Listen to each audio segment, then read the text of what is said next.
نحمده ونصلي على رسوله الكريم اما بعد فقد قال الله تبارك وتعالى كما ورد في بدء سورة الواقعة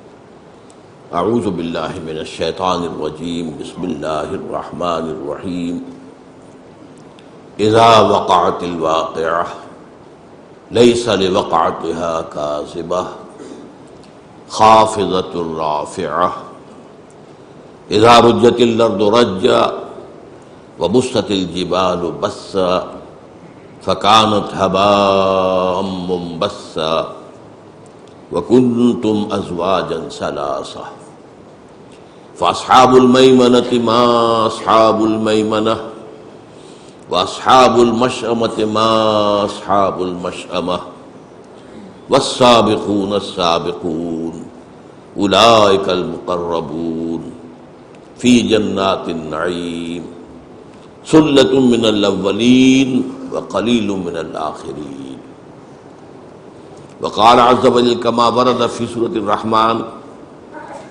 ولمن خاف مقام ربه جنتان وقال عز وجل كما ورد في نفس السورة ومن دونهما جنتان صدق الله العظيم رب اشرح لي صدري ويسر لي امري واحلل عقدة من لساني يفقهوا قولي اللهم ربنا الهمنا رشدنا واعصمنا من شرور انفسنا اللهم ارنا الحق حقا وارزقنا اتباعه وارنا الباطل باطلا وارزقنا اجتنابه آمین یا رب العالمین۔ ختم نبوت کے بعد جو خلا پیدا ہوا اس سے اللہ تعالیٰ نے کن چیزوں سے پر کیا ہے اس پر گفتگو ہوئی تھی۔ آج ایک اور نفسیاتی معاملہ جو ہے وہ بہت اہم ہے، اور وہ یہ کہ ہر صاحب ایمان کے دل میں فطری طور پر ایک آرزو، ایک خواہش، ایک حسرت پیدا ہوتی ہے کہ کاش کہ میں حضور کے زمانے میں ہوتا، کاش کہ میں حضور کی زیارت سے مشرف ہوتا، کاش کہ میں صحابہ کرام کی جماعت میں ہوتا اور آپ کے ساتھ جہاد و قتال کرتا۔ میں سمجھتا ہوں کہ کسی صاحب ایمان کا سینہ اس آرزو سے خالی نہیں ہونا چاہیے۔ اگر خالی ہے تو اس کا مطلب یہ ہے کہ پھر اس کے دل میں وہ قدر و قیمت نہیں ہے حضور کی صحبت کی، حضور کی معیت کی، حضور کے ساتھ جن لوگوں نے مل کر جہاد و قتال کیا۔ لیکن یہ کہ میں اس سلسلے میں پہلے تو ایک وارننگ، ایک تنبیہ دینا چاہتا ہوں کہ ہمیں یہ سوچنا چاہیے کہ ہم کچھ نہیں کہہ سکتے کہ ہم اس دور میں ہوتے تو کہاں کھڑے ہوتے۔ کیا پتہ آج کا فسق و فجور تو فسق و فجور ہی ہے، اس وقت ہم ہوتے تو ہمارا فسق و فجور کفر کی شکل اختیار کرتا۔ آج بھی کتنے ہی مسلمان ہیں جو داعیان حق کی مخالفت کرتے ہیں، اپنے تعصب کی وجہ سے، اپنے تحزب کی وجہ سے، اپنے تکبر کی وجہ سے۔ اگر وہ اس وقت ہوتے تو ابو جہل اور ابو لہب کی صف میں کھڑے ہوتے۔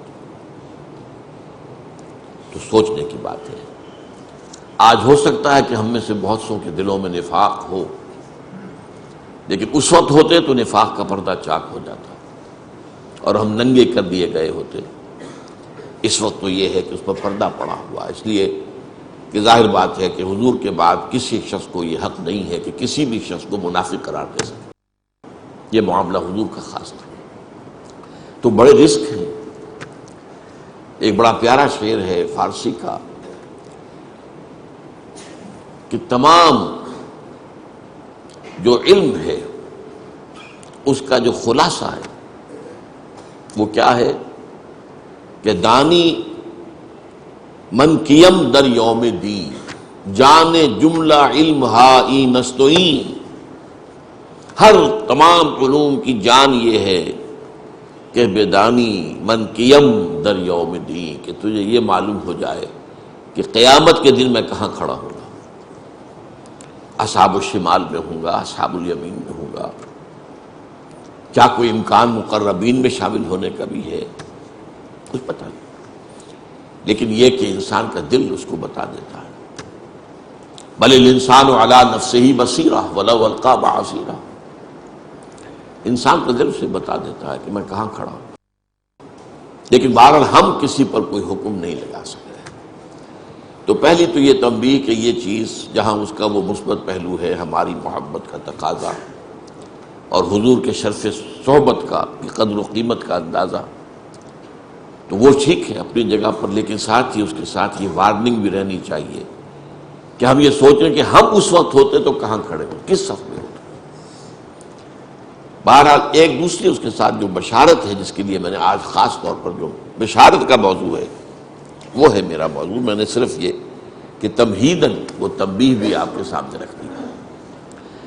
اس بشارت کے اعتبار سے میں نے سب سے پہلے تو آپ کو سنائی ہیں آیات سورہ واقعہ کی، نقشہ کھینچا گیا ہے، اور وہ جو ابھی میں نے آپ کو شعر سنایا کہ جانے جملہ علم ہائی نستوئیں کہ بیدانی من کیم در یوم دین، یہ گویا کہ اس کی قرآن مجید کی طرف سے تشریح ہو رہی ہے۔ اذا وقعت الواقعہ، جب ہو پڑے گی وہ ہو پڑنے والی یعنی قیامت، لیس لوقعتہا کاذبہ، اس کے وقوع پذیر ہونے میں نہ ابھی کوئی شک اور جھوٹ ہے، نہ اس وقت کوئی شک اور جھوٹ رہے گا، اس وقت تو کھل جائے گی بات، کون انکار کرے گا پھر، ابھی تو انکار کرنے والے ہیں۔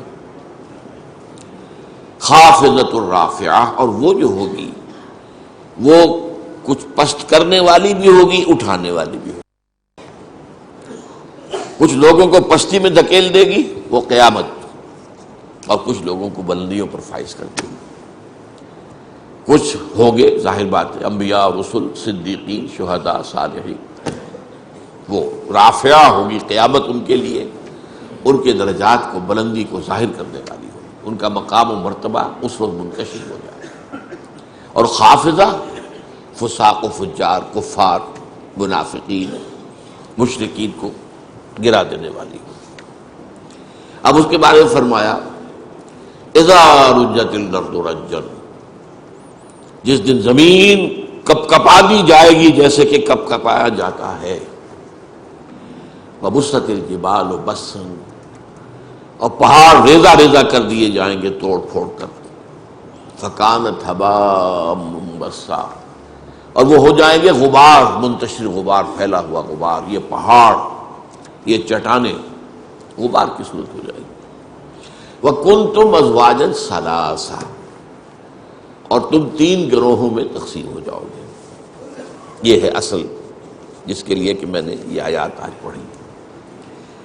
وہ ازواج ثلاثہ کیا ہے؟ فَأَصْحَابُ الْمَيْمَنَةِ مَا أَصْحَابُ الْمَيْمَنَةِ، تو ایک تو ہوں گے داہنے والے یا برکتوں والے، یمن کے معنی برکت بھی ہے، برکت یہ دایاں ہاتھ جو ہے یمین اس حوالے سے کہتے ہیں، اچھے کاموں کے لیے اس کو وقف کرنا ہے، تو وہ کچھ تو ہوں گے داہنے والے، اور کیا شان ہوگی ان کی داہنے والوں کی۔ وَأَصْحَابُ الْمَشْأَمَةِ مَا أَصْحَابُ الْمَشْأَمَةِ، اور کچھ ہوں گے بدبختی والے، اور کیا برا حال ہوگا ان بدبختی والوں کا۔ وَالسَّابِقُونَ السَّابِقُونَ، اور ہوں گے سبقت کر لے جانے والے، آگے بڑھ جانے والے، جو کہ یقیناً آگے بڑھ جانے والے ہوں گے۔ اولئک المقربون، وہ ہوں گے مقربین بارگاہ رب، فی جنات النعیم، وہ نعمتوں والی جنتوں میں ہوں گے۔ ثلۃ من الاولین وقلیل من الآخرین، وہ پہلوں میں سے تو بڑی کثیر تعداد میں ہوں گے، پچھلوں میں کم تعداد میں ہوں گے۔ اس کے بعد لمبی بات ہے، اصحاب المیمنہ کے بارے میں فرمایا گیا، اصحاب الیمین بھی انہیں کہا گیا آگے چل کر۔ ثلۃ من الاولین وثلۃ من الآخرین، وہ جو دوسرے درجے کے لوگ ہوں گے وہ پہلوں میں بھی کثیر ہوں گے، بعد والوں میں بھی کثیر ہوں گے۔ یہی بات سورہ رحمان میں ایک اور انداز میں آئی ہے، اور اکثر لوگوں نے اسے اس انداز میں سمجھا نہیں، ترتیب مختلف ہے، اس سورہ مبارکہ کے اور سورہ رحمان کے مضامین کی ترتیب کے بارے میں نے جب درس دیا ان سورتوں کا تفصیلی، تو میں نے بیان کیا ہے کہ ان کی ترتیب ایک مرر امیج کی طرح ہے۔ مرر امیج، آپ جب کھڑے ہوں گے آئینے کے سامنے، آپ کا بایاں ہاتھ وہاں دایاں نظر آ رہا ہوگا اور دایاں وہاں بایاں نظر آئے گا۔ اس کو مرر امیج کہتے ہیں۔ آج کل مکان بنائے جاتے ہیں ڈپلیکس، دو مکان ہیں بالکل ایک جیسے، دونوں کو سروں کے اوپر گیراج، پھر یہ کہ دونوں کے کچھ برآمدے، پھر دونوں کے ڈرائنگ روم، وہ آپس میں جڑے ہوئے۔ تو یہ مرر امیج ہے۔ اگر ان کو یوں لا کر اگر جوڑا جا سکے تو وہ ایک دوسرے کے ساتھ کانگروئنٹ ہوں گے۔ ڈرائنگ روم کے ساتھ سامنے آ جائے گا، اور جو گیراج ہے وہ گیراج کے سامنے آ جائے گا۔ تو سورہ واقعہ میں تو یہ ہے کہ مقربون کا ذکر پہلے ہے، پھر اصحاب الیمین کا یا اصحاب المیمنہ کا، پھر اصحاب الشمال یا اصحاب المشأمہ۔ سورہ رحمان میں جو اس سے پہلے ہے، بالکل جوڑا ہے یہ آپس میں، پہلے ذکر ہے جہنمیوں کا، اصحاب الشمال کا، پھر ذکر ہے اصحاب الیمین کا۔ وَلِمَنْ خَافَ مَقَامَ رَبِّهِ جَنَّتَانِ، اور ان لوگوں کے لیے کہ جو اپنے رب کے ساتھ سے خوف کے عذاب سے ڈرتے رہے، سزا سے ڈرتے رہے، محاسبے کا خوف اپنے دل میں رکھا، ان کے لیے 2 جنتیں ہوں گی۔ اور یہ بھی میں نے دیکھا ہے، میرے علم کی حد تک بہت سے لوگ اس کے سے بحث ہی نہیں کرتے۔ اور اس کے بعد آگے چل کر وَمِن دُونِهِمَا جَنَّتَانِ، اور ان کے علاوہ بھی 2 جنتیں ہوں گی۔ پہلی 2 جنتیں اصحاب الیمین کی ہیں، اور اس کے بعد کی 2 جنتیں یہ مقربین کی ہیں۔ اس طریقے سے مرر امیج بن جاتا ہے ایک دوسرے کا۔ اور 2 جنتیں کیوں ہیں؟ میرے نزدیک اس کی تعبیر یہ ہے کہ چونکہ جن اور انس دونوں سے خطاب صرف اس سورہ مبارکہ میں برابر ہے، پیرلل، تو ظاہر بات ہے کہ ایک جنت ہوگی جو انسانوں کے لیے ہوگی، اور ایک جنت اصحاب الیمین جو ہے وہ جنات میں سے ہوگی۔ ان دونوں کے مزاج علیحدہ، اللہ نے ان کی تخلیق علیحدہ کی ہے، ان کی مسرتیں بھی ایک دوسرے سے مختلف ہوگی، ان کے لیے لذتیں بھی ایک دوسرے سے کچھ مختلف ہوگی۔ لہذا ایک جنت اصحاب الیمین من الناس، من بنی آدم، دوسری جنت اصحاب الیمین من الجن، اور پھر جو اس کے آگے کی جنت ہے مقربین، جو جنات میں سے 2 ہیں وہ بھی، وَمِن دُونِهِمَا جَنَّتَانِ، اور دوسری مقربین جو جنات میں سے ہو اور انسانوں میں سے ہو۔ بہرحال اب آئیے اس کے بارے میں کچھ احادیث آپ کو سنانا چاہتا ہوں۔ اگرچہ اصولی قاعدہ یہی رہے گا، یہ میں نے کئی مرتبہ بات بیان کی ہے، آج پھر ایک حدیث کے ذہن میں آ جائے گی، مثلا جہاد کے بارے میں۔ جہاد کی میں نے جب 3 یا 9 منزلیں بیان کی آپ کے سامنے، جہاد فی سبیل اللہ، تو بلند ترین منزل تو 9 ہے، اہم ترین منزل پہلی ہے۔ اسی لیے کہا گیا ای الجہاد افضل یا رسول اللہ، سب سے افضل جہاد کون سا ہے؟ فرمایا ان تجاہد نفسک فی طاعت اللہ، اپنے نفس کے اور نفس امارہ کے خلاف جہاد کرو، اسے اللہ کا مطیع بناؤ، یہ ہے سب سے افضل جہاد، سب سے یوں سمجھیے کہ اہم جہاد۔ یہ جہاد ہوگا تو اگلے کی باری آئے گی نا، پہلی منزل ہوگی تو دوسری بنے گی، دوسری ہوگی تو تیسری بنے گی، لیکن بلند تو تیسری منزل ہے۔ اور بلند ترین منزل جو ہے وہ قتال فی سبیل اللہ، جو محبوبیت خداوندی کا مقام ہے۔ ان اللہ یحب الذین یقاتلون فی سبیلہ صفا کانہم بنیان مرصوص، اہم ترین، افضل ترین، اور ایک ہے بلند ترین۔ اسی طریقے سے ایک عام قاعدے کی روح سے تو ظاہر بات ہے کہ جو رتبہ صحابہ کا ہے، ظاہر بات ہے بعد میں کسی کے لیے نہیں ہے۔ اس امت کا بڑے سے بڑا ولی، بڑے سے بڑا جو بھی ہمارے ہاں صوفیاء ہوں یا اولیاء اللہ ہوں، جو بھی ہوں، وہ ادنا سے ادنا صحابی سے بھی کم تر ہے درجے میں۔ یہ بات اہل سنت کے ہاں متفق علیہ، اس میں کسی شک و شبہ کی گنجائش نہیں۔ ہاں ہمارے کچھ جو ہلاک کے اندر پہ جب وہ نعت پر آتے ہیں تو حضور کو اللہ سے اوپر لے جاتے ہیں، اور جب اپنے اولیاء اللہ کی، اپنے ممدوحین کی مدح پر آتے ہیں تو انہیں انبیاء سے بھی اوپر لے جاتے ہیں۔ ہمارے ہاں اہل تشیع اپنے ائمہ معصومین کو انبیاء اور رسول سے اوپر مانتے ہیں۔ میں نہیں کہہ سکتا، ہو سکتا ہے کہ علامہ خمینی نے، آیت اللہ خمینی نے بعد میں اپنی رائے بدل لی ہو سکتا ہے، لیکن ان کی کتاب جو ہے مشہور، اس میں تو صاف لکھا ہوا ہے، وہ چھپی بھی تھی ایک زمانے میں، مولانا محمد منظور نعمانی صاحب نے کتاب شائع کی تھی، اس کے اندر اس کا وہ اقتباس موجود تھا۔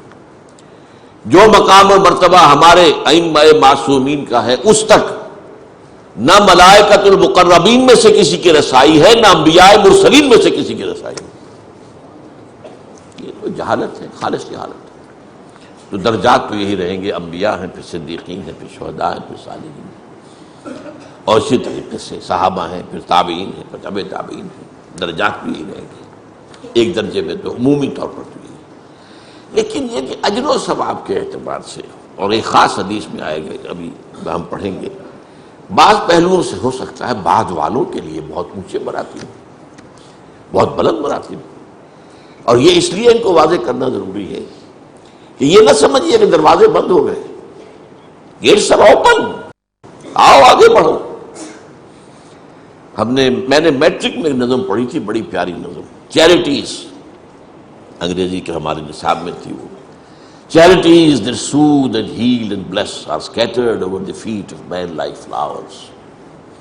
لمبی نظر ہے یہ، لیکن اس کے آخر میں یہ جو نیکیاں ہیں، یہ میں آیت البر کے درس میں ان اشعار جو ہے انگریزی کے کوٹ بھی کیا کرتا ہوں کہ یہ جو ہے یہ تو انسانوں کے قدموں میں پڑی ہوئی، جو چاہے اٹھا لے۔ پھول کھلے ہیں گلشن گلشن، لیکن اپنا اپنا دامن جو چاہو آپ پھول چن لو۔ No mystery is here, no special moon. For the high and not for the low, the smoke ascends as high from the heart of a humble cottage as from that of a haughty palace۔ یہاں اللہ تعالیٰ کی طرف سے یہ نہیں ہے کہ کسی کو اونچائی کا مرتبہ بس الیٹ کر دیا گیا اور دوسرا جو ہے محروم کر دیا گیا، نہیں، بڑی پیاری تشبیہ دی ہے۔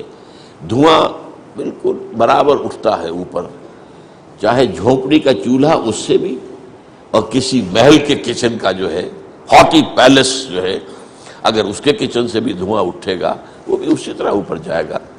اس اعتبار سے مقامات بلند بند نہیں ہے، لیکن یہ اپنی اپنی ہمت ہے، اپنا اپنا فیصلہ ہے، اپنی اپنی ترجیحات ہیں۔ کیا تعین کیا، بل تؤثرون الحیات الدنیا والآخرۃ خیر وابقیٰ، یہ تو تم ہو جنہوں نے دنیا کی زندگی کو ترجیح دی ہے۔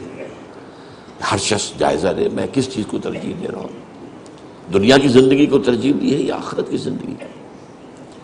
اور اس کو اگر دیکھنا ہو، لٹمس ٹیسٹ کیا ہے؟ لٹمس ٹیسٹ آپ اولاد میں دیکھیے کہ آپ ان کو کس طور پر تربیت دے رہے ہیں، کیا بنانا چاہتے ہیں اولاد کو؟ سی ایس پی آفیسر بنانا چاہتے ہیں، کچھ اور بنانا چاہتے ہیں، سی اے کرانا چاہتے ہیں، یا آپ اسے دین کا خادم بنانا چاہتے ہیں، دین کا علم دینا؟ اسی سے آپ کی پرائرٹیز تو معین ہو گئی، معلوم ہو گیا، لٹمس ٹیسٹ ہے، ہر شخص جائزہ لے لیں۔ اس حوالے سے تو تب بشارت کیا ہے کہ اونچے مقامات اور اونچے درجات بند نہیں ہو گئے، کھلے ہوئے اپنی اپنی ہمت کے مطابق۔ جیسے کہتے ہیں جتنا گڑ ڈالیں گے اتنا میٹھا ہوگا، جتنی محنت کریں گے۔ بقدر القد تکتسب المعالی، کوشش اور محنت کے ذریعے ہی بلند مقامات حاصل ہوتے ہیں۔ حضرت علی رضی اللہ تعالیٰ عنہ کے اشعار میں بقدر القد تکتسب المعالی ومن طلب العلا سہر اللیالی، اور جو کوئی بلند مقام حاصل کرنا چاہتا ہے اسے راتیں جاگ کر گزارنی پڑتی ہے۔ سی ایس پی کرنی ہے تو پھر اس کے لیے بھی محنت، اور راتوں کو جاگیں گے، burning mid night oil lamp جو ہے وہ آپ کریں گے کہ نہیں کریں گے؟ تو ومن طلب العلا سہر اللیالی، راتوں کو جاگ کر محنت۔ ومن طلب العلا من غیر قد، اور جو چاہے گا کہ اسے بغیر محنت اور مشقت کے بلند مقام حاصل ہو جائے، اضاع العمر فی طلب المحال، اس نے اپنی عمر کو ضائع کر لیا ایک ایسی چیز کے حصول کی کوشش میں جو ممکن ہی نہیں ہے، بغیر محنت کے ممکن ہی نہیں۔ تو محنت دنیا کی ہو یا دین کی ہو، وہ تو برابر ہے، قانون برابر ہے اس کے۔ بقدر القد تکتسب المعالی، دنیا کی بھی بلندی چاہیے تو محنت کرنی پڑے گی، اور دین کی بلندی چاہیے، آخرت کی بلندی چاہیے تو بھی محنت کرنی پڑے گی۔ لیکن بشارت جو ہے وہ کیا ہے کہ دروازے بند نہیں ہیں۔ یوں نہ سمجھو کہ وہ بلند مقامات جو ہیں وہ تو بس اب بند ہو گئے، اب اس تک ہماری رسائی نہیں۔ اب اس کے لیے میں احادیث آپ کو سنا رہا ہوں۔ عن ابی ہریرہ رضی اللہ تعالی عنہ ان رسول اللہ صلی اللہ علیہ وسلم قال ان من اشد امتی لی حبا ناس یکونون بعدی یود احدهم لو رآنی باہلہ ومالہ، رواہ مسلم۔ حضرت ابو ہریرہ راوی ہیں اور اس کو امام مسلم نے روایت کیا اپنی صحیح میں کہ حضور نے فرمایا مجھے اپنی امت میں سے محبوب ترین لوگ وہ ہیں جو میرے بعد آئیں گے، اور ان کی خواہش یہ ہوگی کہ کسی طرح وہ اپنی اولاد اور اپنے مال سب کچھ دے کر میری رویت انہیں حاصل ہو جاتی ہے۔ یہ آرزو جو میں نے آپ سے عرض کیا، اس کا ہونا جو ہے، جس کے دل میں واقعی یہ آرزو ہے تو وہ حضور کا محبوب ترین انسان ہے۔ ان من اشد امتی لی حبا ناس یکونون بعدی یود احدهم لو رآنی باہلہ ومالہ۔ دوسری حدیث سنیے، یہ دو حدیثیں میں سنا رہا ہوں۔ عن انس قال قال رسول اللہ صلی اللہ علیہ وسلم، حضرت انس سے مروی ہے، وہ فرماتے ہیں کہ حضور نے ارشاد فرمایا مثل امتی مثل المطر لا یدری اولہ خیر وآخر ام آخرہ۔ اس کو امام ترمذی نے روایت کیا ہے۔ میری امت کی مثال بارش کی سی ہے جس کے بارے میں یہ نہیں کہا جا سکتا کہ اس کا پہلا حصہ زیادہ مفید ہوتا ہے یا آخری حصہ۔ پہلا حصہ جو ہے اگر آپ چھاجو پانی برس میں بہہ جائے گا، اسے جذب ہونے کا موقع نہیں ملتا۔ آخری حصہ جذب ہوتا ہے، تو جب جذب ہوتا ہے تو اسی سے پھر زمین کی برکات، زمین کے خزانے نکلتے ہیں۔ تو کہا نہیں جا سکتا، یہاں فرمایا گیا ہے کہ مثل امتی مثل المطر لا یدری اولہ خیر ام آخرہ۔ یہی حضرت جعفر سے روایت ہے، قال قال رسول اللہ صلی اللہ علیہ وسلم ابشروا ابشروا۔ یہ بشارت کا لفظ جو میں نے استعمال کیا کہ بشارت کے لیے میں یہ احادیث آپ کے سامنے لایا ہوں۔ انما مثل امتی کا مثل الغیث، وہاں مطر تھا، یہاں غیث ہے، اور یہاں ابشروا کا اضافہ ہے۔ بشارت حاصل کرو، بشارت حاصل کرو، اس لیے کہ میری امت کی مثال بارش کی سی ہے۔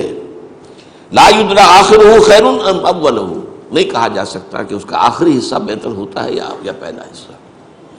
اس کو امام رزین نے روایت کیا۔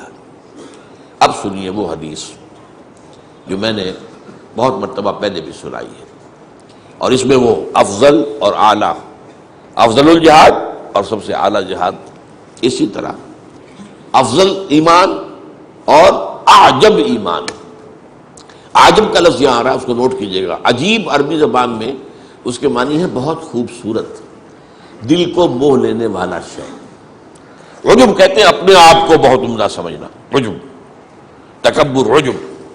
تو عجیب وہ شے ہے جو بڑی خوبصورت ہو، بڑی حسین ہو، دل کو موہ لینے والی ہو، یہ عجیب۔ ہم اردو میں عجیب جو ہے وہ ذرا ایک محدود سے معنی ہے کہ جو نامانوس سی ہو، پہچان میں نہ آتی ہو، عام جو ہے اس کے خلاف ہو، عجیب۔ کوئی عجیب بات، یہ تو یہ بات تو سمجھ میں نہیں آتی، بہت عجیب ہے۔ تو یہ عجیب اس معنی میں اجنبیت، وہ عجیب اور اجنبیت اور عجیب جو ہے وہ ایک علیحدہ چیز ہے۔ تو عجب کا لفظ یہاں آیا ہے۔ یہ ہے بیہقی کی روایت ہے، عن عمرو بن شعیب رضی اللہ عنہ قال قال رسول اللہ صلی اللہ علیہ وسلم۔ حضرت عمرو بن شعیب سے روایت ہے کہ حضور نے فرمایا، صحابہ اب چشم تصور سے دیکھیے، صحابہ کا مجمع ہے، حضور تشریف فرمائے، صحابہ بھی ہیں۔ حضور پوچھتے ای الخلق اعجب الیکم ایمانا، آپ لوگوں کے نزدیک بھلا سب سے زیادہ حسین اور خوبصورت ایمان مخلوقات میں سے کس کا ہے؟ اب یہ حضور کا ایک خاص انداز ہوتا تھا تعلیم کا، اور یہ موسٹ نیچرل ہے۔ پہلے سوال کرو، جس سے جو بھی آپ کے سامعین ہیں، آپ کے متعلمین ہیں، آپ کے شاگرد ہیں، آپ کے زیر تربیت ہیں، ان کے ذہن جاگیں، پہلے وہ خود کوشش کریں، سوچیں، اس کا جواب تب معلوم کر لیں۔ پھر جب اس ایکسرسائز کے بعد اصل بات سامنے آئے گی تب اس کی حقیقت اور عظمت کھلے گی، اور پھر وہ ذہن نشین ہو جائے گی۔ تو فرمایا آپ نے ای الخلق اعجب الیکم ایمانا، آپ بتائیے آپ کے نزدیک، حضور نے فرمایا کہ تمام مخلوقات میں سب سے حسین، سب سے عجیب، سب سے دل ربا، دل آویز ایمان کس کا ہے؟ قالوا، اب اس میں 3 اٹیمپٹس ہیں صحابہ کی۔ قالوا الملائکہ، ملائکہ کا ایمان، ظاہر بات ہے ملائکہ کا ایمان، وہ تو ایمان بالشہادہ ہے، وہ جو ہمارے لیے ایمان بالغیب ہے ان کے لیے تو ایمان بالشہادہ ہے، سب چیزوں کی نگاہوں کے سامنے۔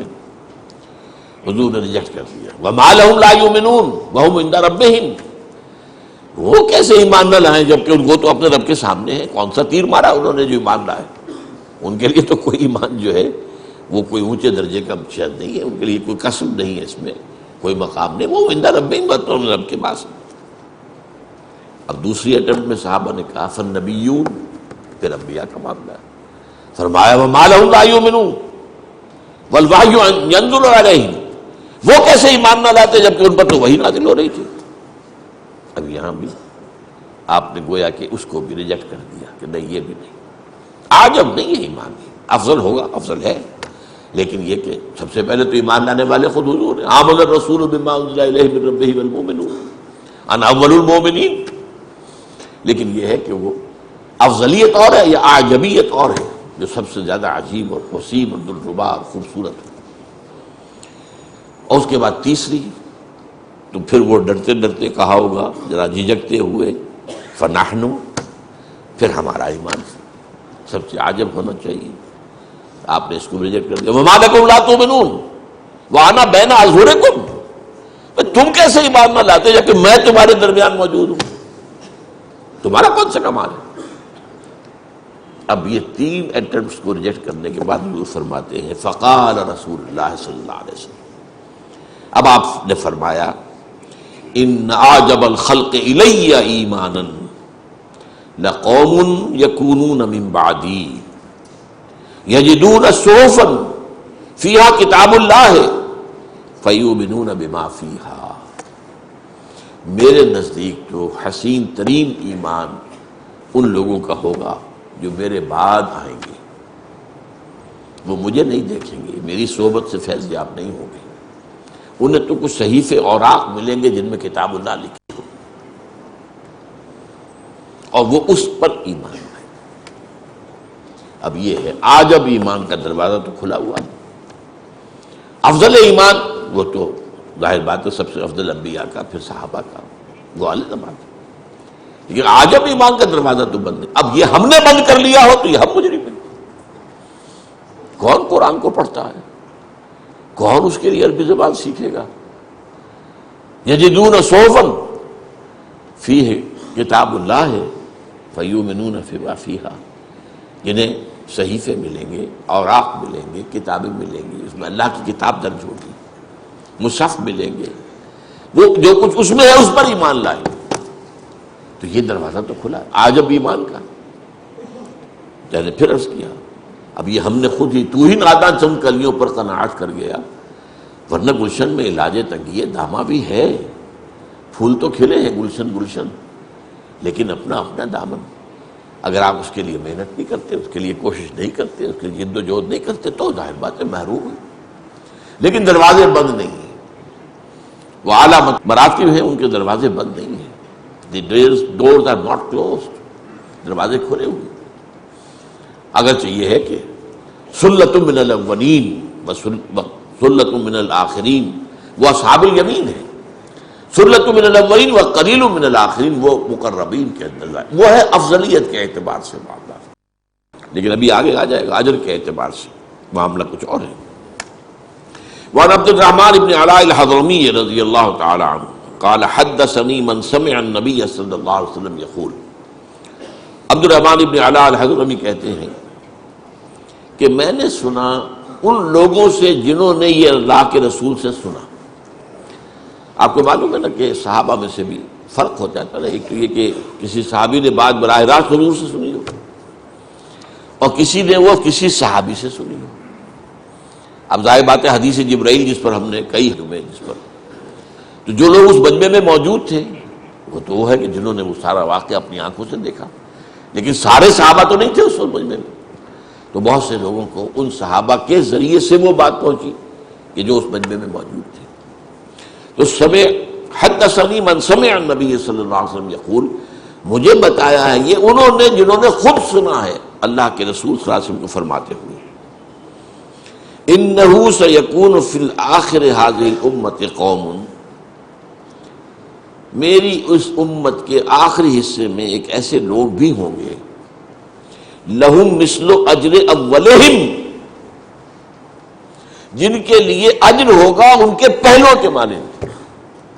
اجر کا معاملہ جو ہے، اجر میں یہ ہے کہ وہاں حضور صلی اللہ علیہ وسلم جیسے کہ کہا وَمَا لَكُمْ أَلَّا تُؤْمِنُوا وَأَنَا بَيْنَ أَظْهُرِكُمْ، انہیں جو مواقع حاصل تھے بعد والوں کو وہ مواقع تو حاصل نہیں، انہیں تو حضور کا چہرہ مبارک جو ہے وہ خود ایک ایمان کی شعاعیں جو ہے اس سے نکل رہی تھی، وہ تو اس سے تو ہم فیضیاب نہیں ہیں۔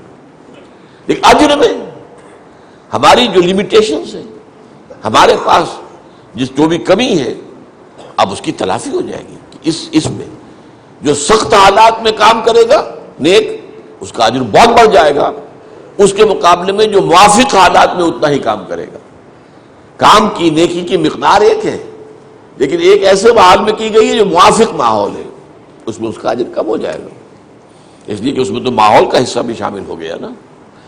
اور ایک وہی نیکی اسی درجے کی ایسے ماحول میں کی جائے جو مخالف ماحول ہے، غیر موافق ہے، تو اس کا درجہ جو ہے یقیناً اس کا وزن جو ہے اللہ کے میزان میں بہت زیادہ ہو جائے گا۔ اب یہ ناموافق ترین حالات ہیں جو ہمیں میسر ہیں، ناموافق ترین حالات۔ دجالیت جو ہے پوری دنیا میں چھا چکی ہے، میں تقریریں کر چکا ہوں اس پر کہ اس کے دو ردے، دو پردے، وہ تو دو غلاف تو پوری دنیا پر آ چکے ہیں، تیسرا اب آ رہا ہے، ویسے مغرب میں آ چکا، لیکن یہ کہ عالم اسلام میں پورے زور شور کے ساتھ اب اسے لایا جا رہا ہے۔ یہ آخری، میں نے اس پر تقریر کی تھی، دجالیت کا آخری حملہ۔ پہلا حملہ کیا تھا؟ سیاسی نظام میں سے اللہ کو نکال کے باہر کر دو، نتھنگ ڈوئنگ۔ ریاست اور سیاست اور ملک اور قانون کا کوئی تعلق کسی آسمانی ہدایت سے نہیں ہے۔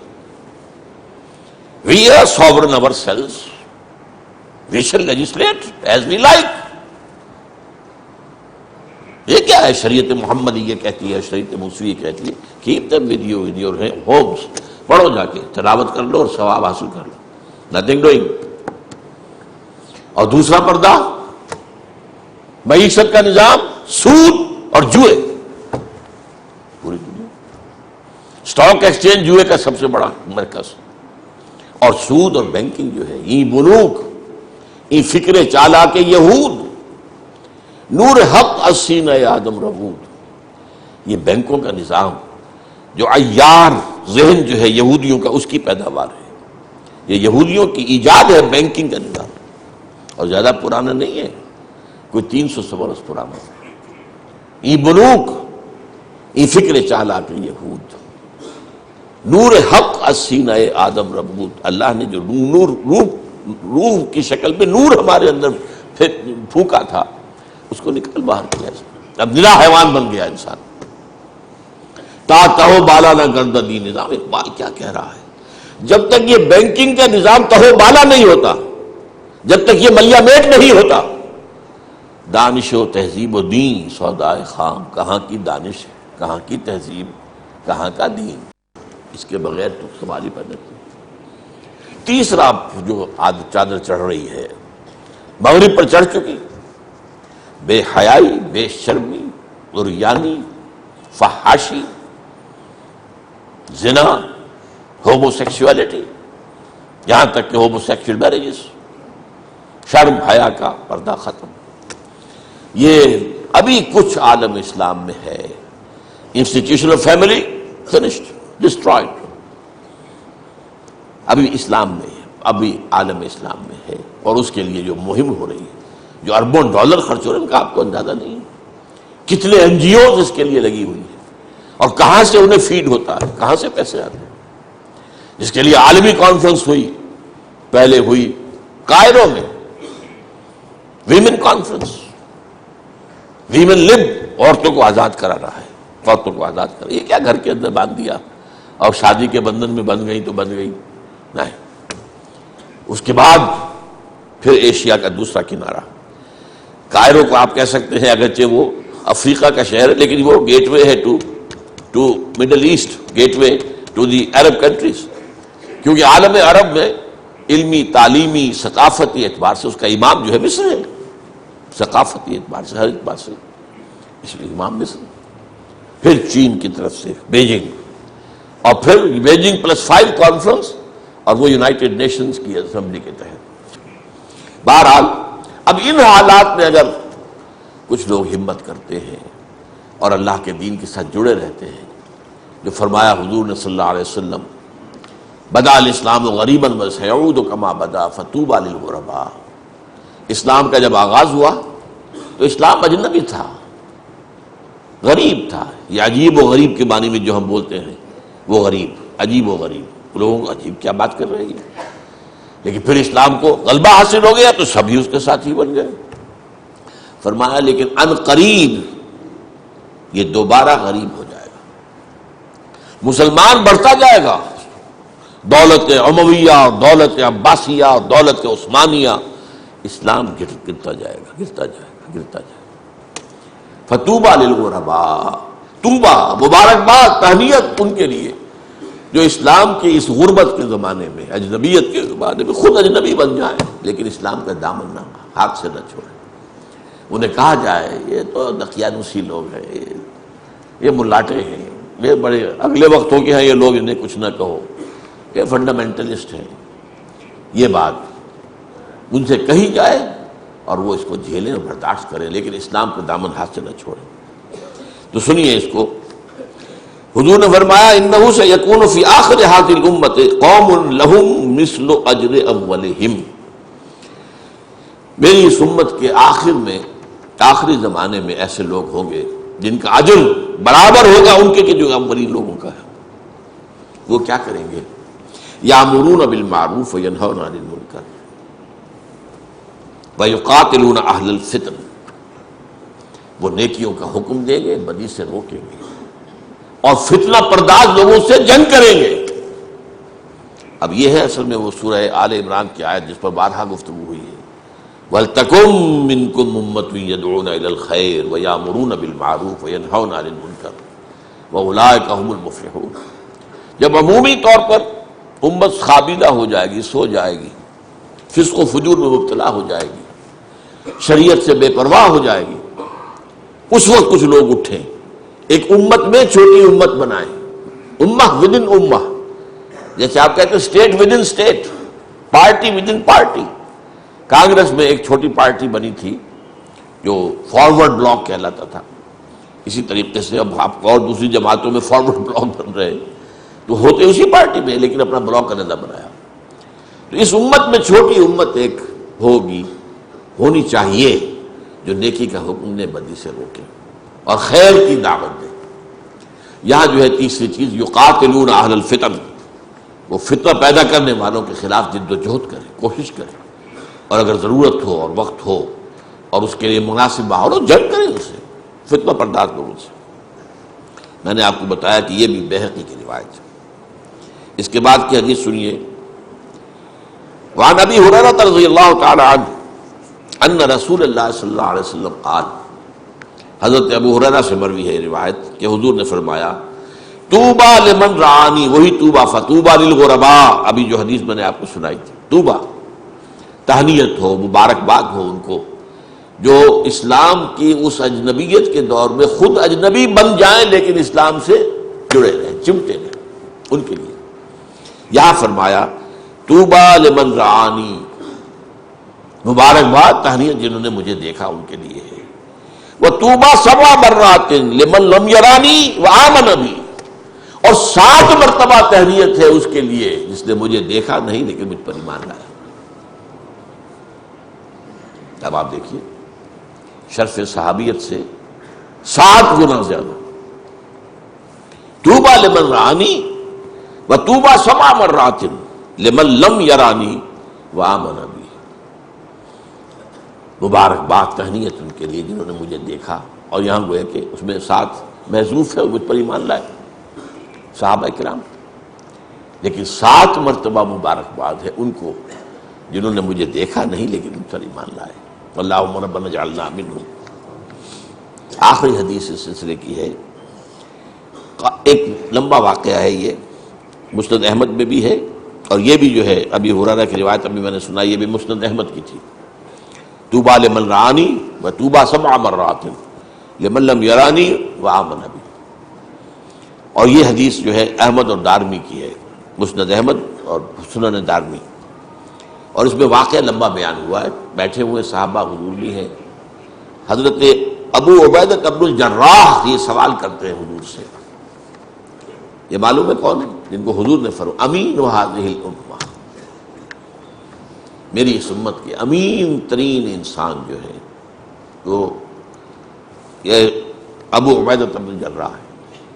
اور حضرت عمر نے بڑی حسرت سے کہا تھا اگر آج ابو عبیدہ زندہ ہوتے تو میں انہیں نامزد کر دیتا، جب وہ یعنی اس میں تھے، مجروح ہو چکے تھے، زخمی تھے، موت کا وقت تھا، کہ اگر وہ زندہ ہوتے تو میں انہیں خلیفہ نامزد کر دیتا. اب جو باقی میرے سامنے ہیں میں ان میں سے کوئی فیصلہ نہیں کر پا رہا. وہ یہ کہتے ہیں کہ میں نے سوال کیا حضور سے، یا رسول اللہ، اے اللہ کے رسول، احد خیر منا، کیا کوئی ہم میں سے بھی بہتر ہو سکتا ہے، ہم سے بھی بہتر ہو سکتا ہے؟ اسلمنا وجاہدنا معک، ہم اسلام لائے آپ کے ساتھ اور جہاد کیا ہم نے آپ کے ساتھ مل کر، تو کیا ہم سے بھی بہتر کوئی ہو سکتا ہے؟ فقال رسول اللہ صلی اللہ علیہ وسلم نعم، ہاں، قوم یکونون من بعدی